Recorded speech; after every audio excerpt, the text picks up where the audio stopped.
dibatalkan itu ya jima. Ibnu Abbas mengatakan aula mastumun nisa itu maknanya apa? Jima. Kalau sekedar megang tidak apa?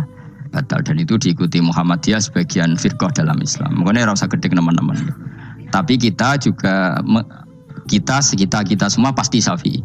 Karena logikanya Imam Syafi'i lebih masuk akal. Karena kata Imam Syafi'i itu istri kamu itu tidak mahram. Yang dikatakan mahram itu orang yang haram kamu nikah. Ya berarti ya ibu, putri kan hanya 7 itu. Hurimat alaikum ummahatukum wa banatukum wa akhwatukum wa ammatukum. Sebenarnya hurimat alaikum ummahatukum wa banatukum wa akhwatukum wa ammatukum wa kholatukum wa banatul akhi wa banatul ukhti. Berarti 7.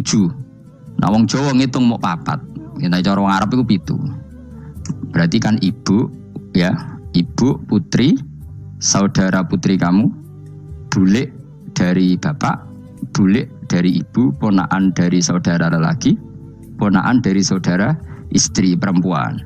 Karena aku ngomong nak jane cara Indonesia mau apa? Wong Arab darane itu mergo bule iku bahasa Arab nak ko bapak ammah, nak ko ibu khola. Paham ya? Ponaan nak cara Arab ana banatul akhi, anake dulur lanang, ana banatul ukhti, anake dulur wedok. Cara Indonesia kan ponaan. Berarti kan bule mbek ponaan ono wae cara Indonesia ki. Cara Arab ammah khola, banatul akhi.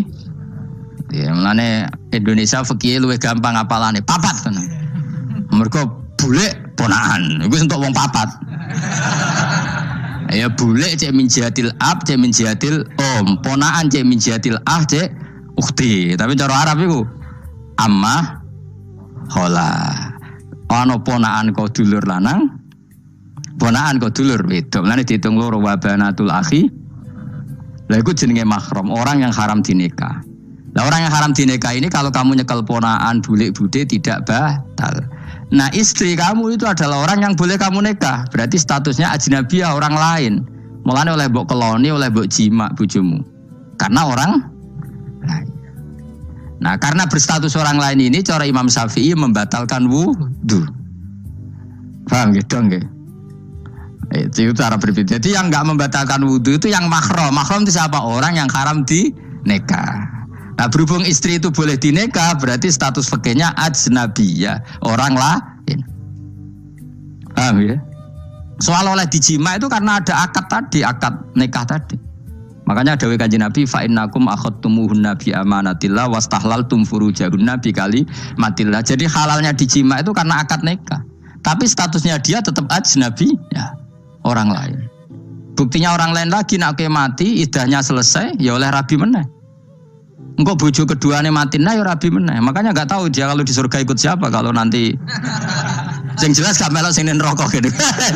Dan makanya cawe itu ya enak. Misalnya Rabi Ruhel bun neraka, Rabi Mustafa bun neraka, Rabi Kifuat terakhir bun swarga ya melok Kifuat. Lah apa melok sing mlebu neraka?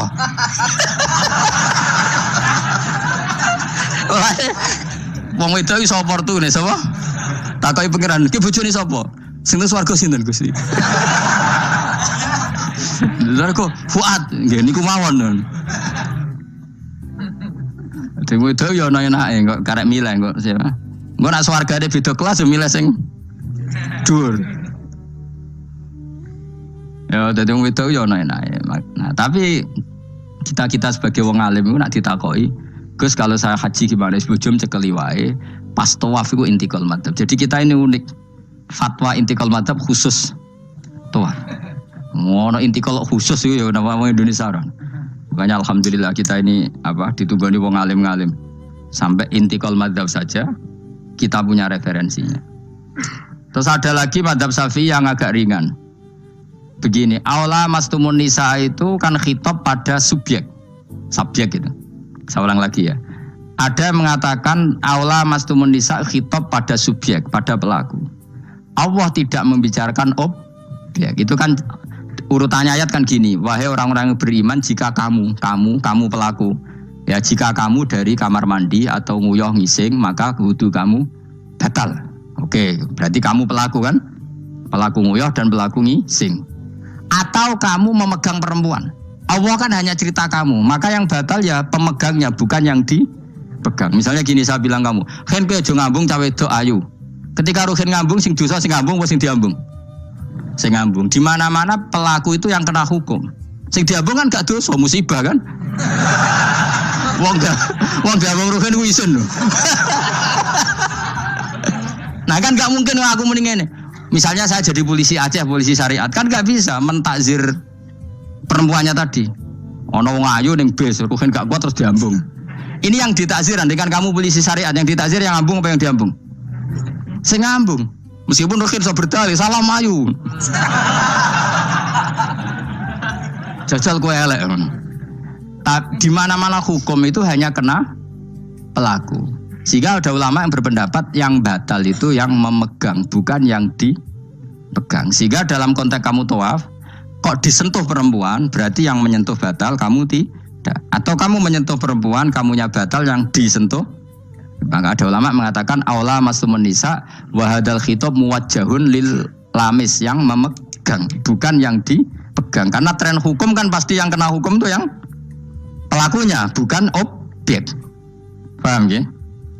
Tapi kita sudah kadung Syafi'i, objeknya dibatalkan, subjeknya dibatalkan. Karena ya pikiran Imam Syafi'i ingin wong diambung ruhin, iku regane jatuh gak? Kira-kira masalah cocok ra cocok tetap jatuh. Artinya objek itu tetap kena efek, apa? Wis cocok ra cocok kan kenapa? Wis ngene misalnya gini. Ruhin wong hipersek, wong wis pokoke hiper. Terus dicekel wong Turki, ayu. Kira-kira dia dikrosot atau ora? Sengaja untuk objek. Jawab. Lho, angen-angen kowe ojo mikir ngono. Misale ya.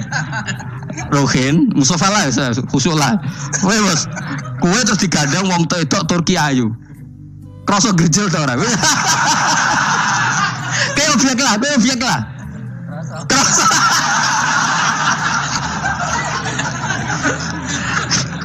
Maka karena tadi, makanya pikirnya Imam Syafi'i listiraqihima fil ladza. Meskipun objek pun kan ada rasanya.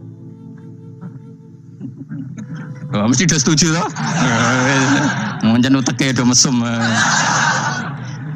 Ya oke, coba nang elek kan. Misalnya terus kowe diambung wong Pakistan wayu. Kroso gak? Oh, elek selawase urip. Nah, karena objek ini juga merasakan, maka dibatal pisan Mbak Imam. Nah ngono wudumu ya batal pisan. Kena apa? Lah kok ya kroso kira-kira gitu, Pak. Madzhab siapa? Syafi'i. Jadi tapi tadi ya saya ulang lagi, khusus di tawaf itu rata-rata guru-guru kita. Saya pernah tanya Mbah Mun, pernah guru-guru kita semuanya fatwa khusus bab tawaf karena tidak mungkin terlepas dari bersinggungan sama apa? Perempuan, maka rata-rata disuruh intikal apa? Mazhab. Tapi setelah itu kembali lagi ke mazhab apa? Syafi'i. Jadi maturnya mbek pangeran Gusti intikal semen. Nah Imam Syafi'i jare mbek pamit, Mbah sepunten Mbah niki. Darurat sipil ya. Darurat sipil. Ini sementara saya tinggalkan mazhab napa? Jenengan. Karena memang enggak mungkin, enggak tersentuh tuh. Wis sing paling soleh sekalipun. Pemenang sing kiai koyo kula, kadang-kadang wedok ku luwih nyaman awor kiai. Lho kula roh kiai tenan.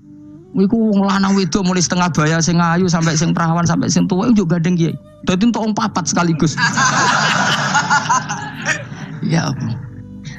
Yuji nyali tenan, sing wong ayu setengah baya tak takoki, "Mbak, kok ora ambek bojomu?" Gus kula nek urusan ibadah seneng ambek kiai. Waduh. Wah mate wong tenan. Mane dadi kiai ya abot, Mus. Mulane rasa dadi kiai gedhe. Iku penggemare kadang wong ayu bareng repot. Kiai cilik kan kena ben dadi wali syarat nyifati Allah sing permanen. Ketika Allah mensifati dirinya Al-Hadi, zat yang memberi petunjuk, maka sifat ini lazimah abadi ila yaumil. Maka apapun rusake dunya iki tetap akan ada orang baik ila yaumil. Bukan karena orang ini hebat, bukan. Wong zaman rusak kok tetap bukan. Karena Allah yang Al-Hadi. Sing hebat berarti Allah bukan kita. Coba kita hidup di zaman akhir. Wong wedok do katokan cekak, fitnah kayak apa? Kayak apa fitnah kita di zaman akhir? Perkara apa dadi fitnah? Jagone ra dadi menteri geger. Nah jenenge dunya. Jadi jenenge dunya, tapi tetep do soleh. Wong ibadah tambah akeh kaji lo antri. Dal kaji 36 juta. Indonesia ku antri puluhan tahun. Saking hobinya ibadah. Orang kembali lho ndak antri. Dalah ke wong udo. Ke Ka'bah lho watu kotak. Antri. Oh, mulane banggalah jadi warga Indonesia. Bali lho wong Bali ora akeh wong udo. Wong ngomoro Bali antri to ora? Ora setiap saat iso ning Bali kowe. Ape roh Ka'bah kotak antri. Berarti antusiasme wong ning Ka'bah ning Bali dhuwur ndi? Dhuwur Ka'bah. Berarti wong Indonesia antusias ning ibadah mbek wisata dhuwur ndi? Keren kan wong Indonesia. Kowe raine ngene-ngene lah. Yo moro Bali ora antri, gak menarik, gak menarik. Wes ngono watu kotak iku paham ra paham yo nangis. Lho aku ketemu awam wong Gunung Kidul budi wae wong desa. Ya wong Gunung Kidul tenan bojo kula kaji. Iku rumangsaku nyeblaki Ka'bah iku wiridan to muni ngene iki Fat. Ini kisah nyata. Ba Ka'bah mulai cilik aku madhep kuwi lagi ketemu iki. Rumangsaku wiridan. Bah Ka'bah tuh. Mulai cilik aku sholat tuh madhep kowe lagi ketemu iki. Batin ki wiridan opo ten. Iku mesti dikenang mbek Ka'bah. Jadi lagi ngalami mulane aku iku seneng mbek Gunung Kidul karena termasuk wiridan terbaik menurut saya. Bah Ka'bah jadi mulai dulu saya sholat tuh madhep kamu kok baru ketemu ini. Jadi itu kuwabruk. Akhirnya sing bingung sebagai wong alim Ka'bah iku mulatoh bitib Ka'bah iku dikloyoi minyak. Lagi bayar dam ora dul dong ini malah. Kowe sing kenaan kangen kene sing kepikiran fikih. Mergo ora oleh kena minyak. Mulan dadi kiai wabot. Aku sing beberapa Gusti khusus niki pokoknya bebas dong Gusti. Lah nek tak wajib bayar dam mesti kecewa kan? Mau kecewa yakin. Nyekel Ka'bah ora oleh iki ajaran apa malah repot ya. Semeneng ae. Pokoke ngene iki Fat, atok ngrayu pangeran, yakin timbang ngrayu manusa atok ngrayu pangeran. Kula donga ya Allah maklumi kiai kamu ini, maklumi ulama engkau ini ya Allah untuk tidak fatwa secara jelas. Karena saya hidup di zaman yang tidak jelas. Jadi kula niku dikandani guru kula, jare Mbah Mun ngene lho, kangen nyekel kok. Ra oleh. Tapi ini kumenyaan belah kurang roh, ora mbok kandhani, malah panjang kan. Sadok meneng ae. Adok meneng ae ngrayu pangeran wis. Kula bolak-balik. Banyak kesalahan yang kamu lakukan. Aku yang ngerti kelakuan mengaji kadang golek hiburan, kadang macam. Adok ngrayu pangeran, Gusti maklumi pun zaman akhir. Timbang urusan mbek kowe ada urusan mbek pangeran. Luwih rileks. Mulai ada ulama namanya Sufyan Ats-Tsauri ditanya, "Fa wa ma waditu anna walidayya hasabani." Saya tidak suka andaikan orang tua saya nanti yang menghisap saya. Kenapa? Wong tuaku cek kadang ngamuk be aku. Ya Rasulullah nanti yang ngisap saya itu siapa? Yang ngisap, yang menghisap amal itu siapa? Allah. Baguslah kalau gitu. Tanya Nabi ku pakai. Cek kok baguslah Gusti gitu. Kenapa aja? Selama ini kenangan saya sama Allah itu baik-baik saja. Aku wong desa ya tetap dikeimangan. Padahal aku ora pinter golek rezeki.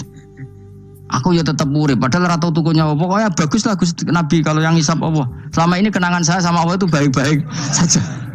Terjadi dawuh Nabi, kalau kamu ingin melihat orang yang ahli jannah itu loh gigi itu cara. Pokoknya caranya seneng pangeran sawur-awuran tapi ya baguslah. Dia pernah tanya lagi, ya Rasulullah apakah Tuhan itu pernah senyum, pernah tertawa? Ya pernah kata Nabi. Tapi tidak usah kamu angen-angen itu.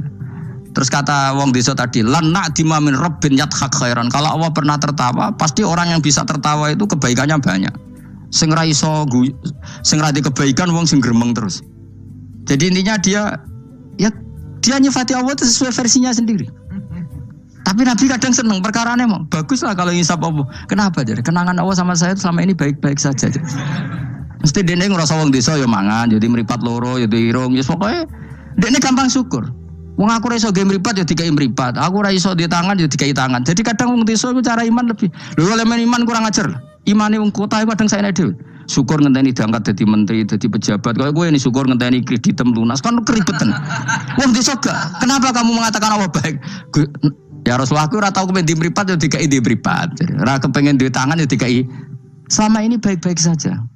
Jadi dia ngukur peparing nggak meripat tangan orang jabatan gak cocok kok abe iman yang bedui ini tangan kan ngaku kadung tuh meripat juga kadung di bang bayang no tadi merenti kan repot bayang no ngalim mungkin tambah repot meneng Jadi apa ya? Makanya Rasulullah itu kadang suka sama wong desa. Wong desa itu nah di sini ini kadang Nabi ngendikan aksaru ahlil jannah al-bulhu. Aki-aki penduduk swarga itu al-bulhu wong goblok-goblok. Wong goblok lu gampang syukur. Cari bangun kalau cek yang ditan. Aku kadang yo iri habe wong goblok. Tahu bangun zaman masih kiai anyaran. Itu rombongan wali. Ning tanjakan bisa macet. Iku bangun karena orang pengalaman wedi nak rime blong piye. Iku ngerti tuh menang. Pas macet di handrem itu menang. Semangan jajan teman jajan santai. Kita kok ibu belakang kok santai ini nak gludung piye. Pun dipikir super banget.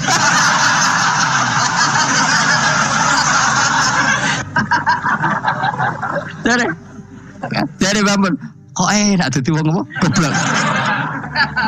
Kowe kadang ngiri kowe mau. Dekne ngrakuti Ka'bah, kangen Ka'bah. Kuangan wae Ka'bah. Aku sing kepikiran. Iki kena minyak terhukumi piye? Kan enak sing dadi wong goblok. Ada ngiri ya, tapi tetep aku mau tetep goblok tetep. Mau aku tetep mau dadi wong goblok mau. Cuma iki cerita irine lho napa? Urip kok penake ngono. Sesuk tak takok ya. Lah kowe mikir bambu swarga to. Lho kan dipikir jenengan nek Gus Jinan kiai ini. Mate nopo. Mun aku di umat kowe yo mikir. Jangan-jangan kowe swargamu ape anut aku. Mate nopo wong tenan. Dadi wong goblok ku penak uripe ku. Radio duit proposal loros, enak loros kode BPJS kan. Orang untuk sumbangan daftarkan diri sebagai orang miskin. Ben kono dipikir Menteri Keuangan, pokoknya ramlarat, marat-marat no dewe kondo. Enak dadi wong goblok wong pinter. Coba wong goblok sak Indonesia ku dipikir pakar-pakar sing doktor. Saiki wong mikir mbak sing dipikir enak ndi? Ayo jawab. Wonor wapet tenanan, ngentas kemis, sing melarat sewantai ngopi rokokan. Santai. Aku kan giri bagus. Bapak itu anggar, bapak itu subuh kan ngajinya mak bocah-bocah. Kemudian melaku bapak. Delok wong lan pawam ning warung-warung semeneng. Wong kok enake ngono. Marung pantes, rokokan pantes, utang yo pantes. Ngene kiai utang ra pantes, rokokan ning warung ra pantes. Mulane berbahagialah para orang bodoh ya berarti. Seneng lo kadang ya Allah. Lah iku nunjukno pangeran, rahmate ku jembar. Sing alim ya untuk nikmat alim, sing bodoh ya untuk nikmat. Bodoh ya sing kena sing bojone elek mawon aku enggak. Bojone elek ora wong ayu jan ngenes nane. Cuma ke joger ngenes di bojomu luwe ngenes di bojoku. Lah iku sesama ngenes ora usah saling kritik. Nampa kodok koder napa? Nampa kodok koder. Ya bae kula suwun pokoke urip ning donya sing seneng. Nek iso seneng, iso seneng. Mergo seneng sifate para wali ala inna auliya Allahi la khaufun 'alaihim wa lahum yahzan. Para wali itu sifat dasarnya enggak pernah rasa takut, rasa susah. Mergo susah itu tetep nak mbok terus-terusno iku dadi ra rido mbek kodok. Kula nggih sebagai manusia kadang nggih susah. Kadang nyun sewu ya kadang pas ibu gerah, saya sendiri kadang kurang sehat macam-macam. Tapi aku reling ibu gerah berarti gerah aku nambahi ilangi dosa. Nambahi aku hormat ngerumat ya ibadah, sing loro ya ibadah. Wis angger ngono seneng wis. Kayak aku ngrumat kowe mangkel asline. Tak ulang mulai 2000 piro kok perkembangannya yo ngene-ngene wae wong kula. Kula mulang mulai 2005. Coba perkembangannya piye jejel. Saya iki lho seksine santri awal iki. Apa terus coban dadi kiai kan yo ora. Pero perubahane Mustafa Bero kan. Tak takok-takokno iku ya tetep ae. Kowe terus dadi khotib gak lho. Gak ono ya, gak ono perkembangan. Cara nuruti sebagai guru mangkel. Maksud aku yang pengen krungu kabar Mustafa dari Mubalek Kondang, Taruhin, atau Tadukun Kondang kan ya ora krungu kabar. Ya wis ngene-ngene wae. Tapi menawa barokah didikan ikhlas sehingga ora pendek karir. Ya tapi jenenge kiai sati gede seneng ya. Ora cek urip seneng. Ngono ae ora usah ngenteni alim kemen kecewa. Wae latih seneng latih. Saya pernah baca kitab dan itu tak kenang betul. Adat yang dibikin Allah pasti lebih baik dari bayangan Anda. Terus yang kitab itu contohnya ini. Umumnya orang kalau kaya kan temannya banyak. Ketika miskin teman-temannya itu menghilang atau menghindar. Itu kata kitab itu tuh bagus. Adat begitu itu bagus. Allah bikin adat itu tuh berkah. Coba kalau kamu temannya orang kaya-kaya, ketika kamu miskin teman kamu tetap dolan. Pasiku kue becak, pasiku kue buruh ning wong. Kayak apa malunya kita? Jadi tontonan teman-teman kita yang dulu kaya. Barokahnya Allah bikin adat nak kita melarat ora ditiliki pas melarat wis ora ono sing roh. Lu malu lho melarat dadi delok-delokan. Ayo kowe dhisik sugih tumpakan Ferrari, geng Lamborghini atau geng Mercy, geng Alphard. Bareng ngono ke melarat bure wong disentak-sentak mbek majikanmu, ditiliki kancamu dhisik. Isin gak? Ayo milih ditiliki atau ora ayo? Milih ora kan? Artinya Allah bikin adat nak melarat ditinggal temannya itu bagus. Nikmati wae ngono. Selama ini orang kan gerutu, aku melarat konco lali, apik lali ngono lho. Dong to. Artinya Allah kalau bikin adat tuh nikmati wae. Isin lho kan. Isin lho melarat dulu aduh. Ya milih digedol-dolan ora? Milih ndak kan? Lah milih ndak terus Allah bikin adat lalah konco-konco kita zaman sugih lali. Bisa anggap iku barokah. Tapi uang kadang kan gak terima. Padahal Allah bikin adat itu dikira-kira. Tetap apa yang jadi sunnatullah itu yang terbaik. Dalam Islam senang itu sudah ibadah. Jadi di antara ibadah terbaik manusia itu senang. Jadi kalau analoginya kita dikasih rumah teman atau mertua atau guru atau siapa saja. Hal paling menjengkelkan itu ya sudah dapat gratisan gerutu. Gerutu itu geremeng. Nah ini kita sudah pakai buminya Allah itu gratis, pakai airnya ya gratis, pakai oksigen ya gratis. Kok masih gerutu itu sudah jadi hamba yang nggak benar itu. Jadi bayangkan kalau kita pakai oksigen bayar, pakai buminya bayar, pakai airnya bayar semua. Kayaknya kita tidak mampu membayar ya. Dan kita sama Allah hanya disuruh ikrar, disuruh sujud. Pentingnya ilmu satu bahwa itu akan menjadikan satu perilaku. Misalnya begini ya, dulu itu kiai-kiai Jawa zaman dulu itu berpatokan karena dulu pemerintahan Hindia Belanda, seorang lagi masih pemerintahan Hindia Belanda. Itu dalil yang sering diutarakan itu sebaik-baiknya umara itu yang datang ke ulama, terus sejelek-jeleknya ulama itu yang datang ke umara. Tapi semenjak pemerintahan Indonesia dan kemudian ditandai beberapa tokoh kayak Gus Wahid putra Kiai Hasyim jadi Menteri Agama, ada Gus Wahid putra Kiai Wahab juga jadi Menteri Agama, ada Kiai Fatur Rahman keluarga Mbah Maimun, keluarga Sarang juga pernah jadi Menteri Agama. Kemudian bersamaan dengan itu dibangunlah satu pegangan ilmu. Pegangan ilmu ini penting karena ini yang mengilhami semua orang Islam, terutama ya utamanya ulamanya. Ada seorang ustadz, seorang guru ngaji yang karena melihat rata-rata penguasa itu zalim ya, datang ke Harun Ar-Rasyid.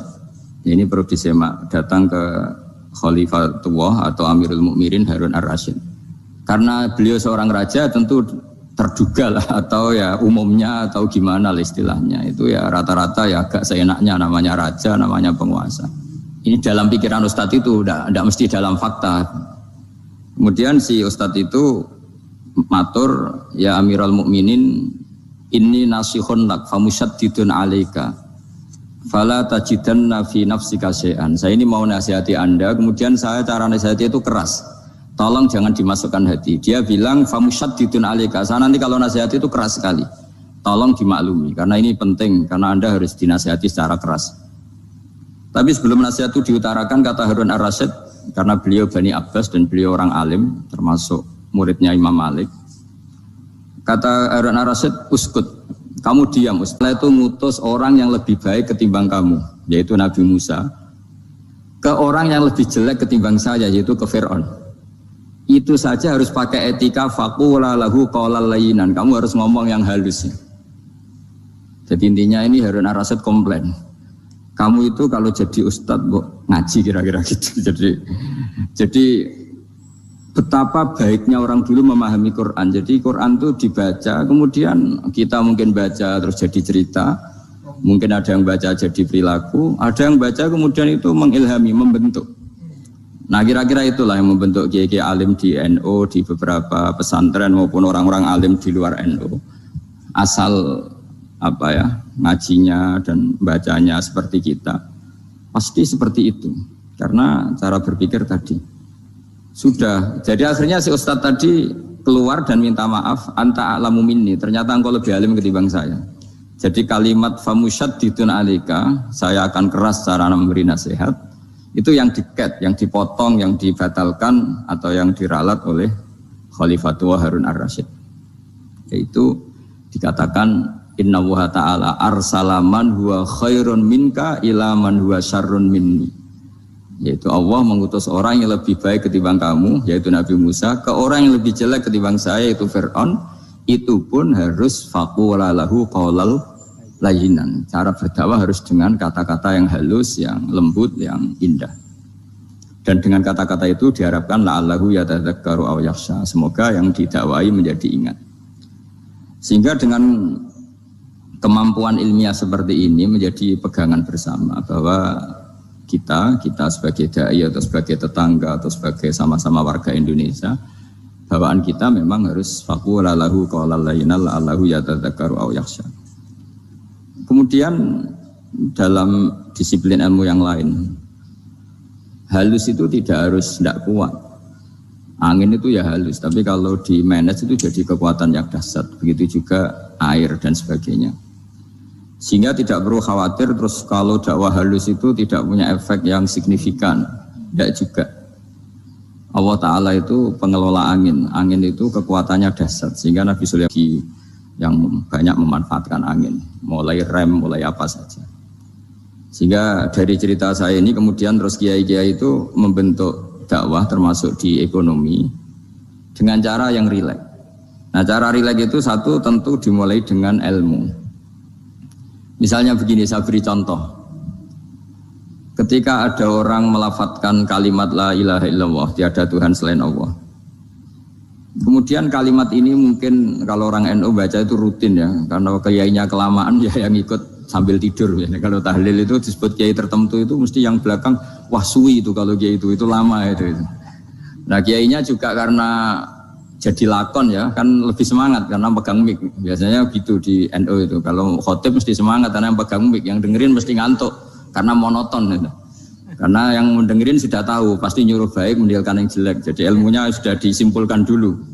Setiap yang tidur di masjid mesti tak tanya kenapa tidur. Ilmunya ada perkembangan Gus, nyuruh yang baik meninggalkan yang jelek. Tapi kalau ilmunya agak ada perubahan kan dengar semua pasti nyuruh yang jelek meninggalkan yang baik. Karena watak manusia itu agak-agak suka fitnah, itu suka geger. Tapi kalau monoton itu mesti enggak itu. Tapi yang menjadi pegangan kita, saya ulang lagi, itu ilmu dulu. Saya ulang lagi itu ilmu dulu. Saya berkali-kali menyontohkan, kalau ada orang kafir, orang yang tidak bersyahadat 70 tahun, kemudian dia bersyahadat sekali saja di akhir hayatnya. Itu kata Allah, qulil ladzina kafaru iyantahu yughfar lahum ma qad salaf. Katakan ke mereka yang kafir, jika dia mau bersyahadat, itu masa lalunya diampuni semua. Sehingga kedahsyatan kalimat ini luar biasa. Orang yang kafir 70 tahun saja, barokahnya la ilaha illallah ini, dosanya bisa diampuni semua. Nah kemudian karena ilmu ini tidak begitu populer atau kurang dipopulerkan, atau kita sendiri kurang menghayati, sehingga la ilaha illallah itu lebih dianalisis. Cara lafadz ini, pelafatannya ada sanadnya enggak ya? Terus cara melafatkan bareng-bareng seperti itu ada tumpengan ini bid'ah enggak ya?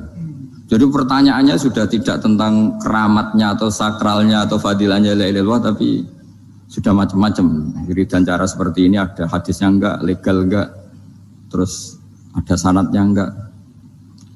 Jadi saya mohon semohon-mohonnya untuk teman-teman yang di Al-Iman itu harus ngaji ya. Ngaji itu nanti kamu tahu cara mandang sebuah ibadah atau perilaku atau apa sajalah tahu.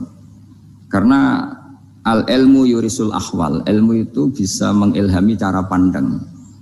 Dulu yaitu saya ulang lagi, ketika zaman Hindia Belanda, karena pemerintahnya Hindia Belanda itu ulama-ulama keras sekali, sejelek-jeleknya ulama itu yang datang ke Umarok. Tapi setelah era Mbah Hashim, era sampai Mbah Maimun, itu mereka peduli sama Umarok, semuanya sama-sama warga Indonesia yang ingin melihat Indonesia yang lebih baik. Sehingga banyak, ya kakak saya sendiri pernah wakil bupati, terus putra Mbah Maimun wakil gubernur. Ini teman saya Kiai Hafid ya bupati. Semenjak itu terus, dan itu nggak lepas dari cara pandang. Ya, itu cara pandang diantaranya adalah cerita tentang Nabi Musa yang Allah tetap peduli sama Fir'aun. Sehingga tetap didakwai Nabi siapa? Musa. Dan posisi Musa datang bukan memanggil. Ya, cuma sampai sekarang tuh belum pernah ke kantor bupatinya Pak Hafid. Karena kadang-kadang orang terus curiga mengajukan proposal jadi agak repot. Ketemu bupati itu sialnya kiai kan mesti pikirannya orang bupati ini nyangoni, kiai ini disangoni itu. Itu terus kayak kita fakir miskin itu. Jadi makanya saya itu belum pernah datang. Tapi alhamdulillah karena beliau berambisi menjadi wa khairul umara mayatuna babal ulama. Jadi datang tapi sangat ambisius ingin mengalahkan ulama karena dia kalau datang statusnya lebih tinggi. Ya tidak apa-apa ini tawaduk tapi niatnya agak begitu tawaduk. Jadi saya sering ke Jakarta tapi ya tadi jarang ya. Biasanya ngajarkan waktu hanya pas saja, tidak kurang tidak lebih. Biasanya ngajar di pondoknya Pak Kures itu di Baitul Quran ya. Hanya ngajar santri-santri itu. Nah, jadi pemahaman Quran dulu itu kata Imam Ghazali itu membaca Quran itu membaca bukan bercerita. Kalau kamu membaca seperti ini, kunta qori'an, kamu pembaca. Pembaca itu yang mengambil pelajaran. Tapi kalau kamu hanya cerita, itu namanya kunta hakian. Sebenarnya Anda tidak membaca Quran, tukang cerita. Misalnya tadi, cerita Nabi Musa datang ke Fir'aun. Itu kalau kamu hanya cerita, wah dulu itu ada orang namanya Fir'aun, didakwai Nabi yang namanya Musa. Ya itu namanya tukang cerita. Kalau kamu pembaca tidak gitu. Betapa baiknya Allah, orang sengawur Fir'aun saja inginnya Allah masih ingin diselamatkan dengan mengutus Nabi Musa kekasihnya. Itu namanya kunta qori'an, kamu pembaca betul, bukan kunta hakian, kamu tukang cerita.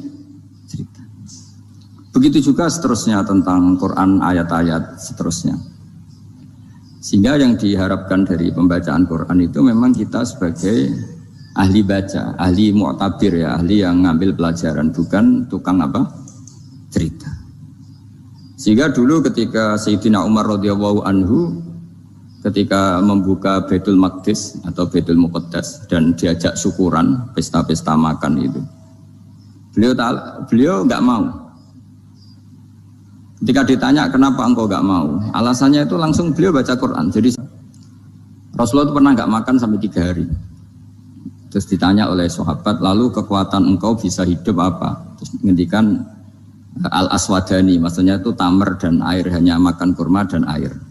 Tapi beliau tidak ketemu roti atau tidak ketemu nasi lah kalau orang Indonesia. Ketika hari ketiga dikasih makan oleh sahabat, dikasih dipotongkan kambing, kemudian baru makan 3 lukmah, kira-kira ya 3 asupan nasi, berhenti. Padahal sahabat yang lapar sama dengan Rasulullah itu membayangkan Nabi itu sampai kenyang, sampai apa. Tapi ketika ditanya, seperti ini pun nanti ada hisabnya. Walatus alunna yauma idzin anin naim. Jadi acara makan-makan gini itu nanti ada hisabnya. Nabi nangis. Akhirnya sahabat nggak jadi nerusin makan. Jadi ketakutan orang dulu. Sama ketika Sayyidina Umar dijak pesta ketika memenangkan Baitul Maqdis itu. Inna wa ta'ala ayyara qauman. Allah itu mengkritik sebuah komunitas kaum karena apa? Adhabtum thayyibatikum fi hayatikum dunya wastamta'tum biha. Kamu adalah orang-orang yang jatah nikmat kamu sudah kamu habiskan di dunia. Adhabtum itu kalian habiskan jatah kenikmatan kamu di dunia. Wastamta'tum biha, kamu di dunia sudah berpuas-puas. Maka jatah Anda sekarang di akhirat habis.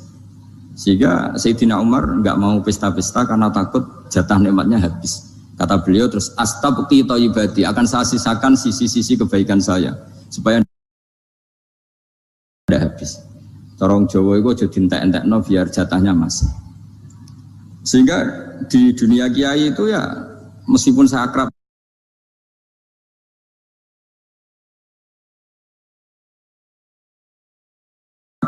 bupati, akrab mungkin wakil gubernur, saya itu ya jarang ketemu. Karena kalau orang Jawa bawaannya ketemu ya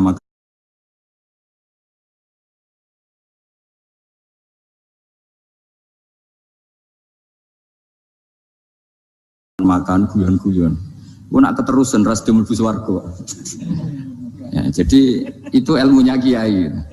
Nah, efek dari ilmu ini dahsyat. Kalau Anda berpikir tentang nasib Anda di akhirat, nanti bawaannya juga tidak akan mudah menyalahkan orang lain.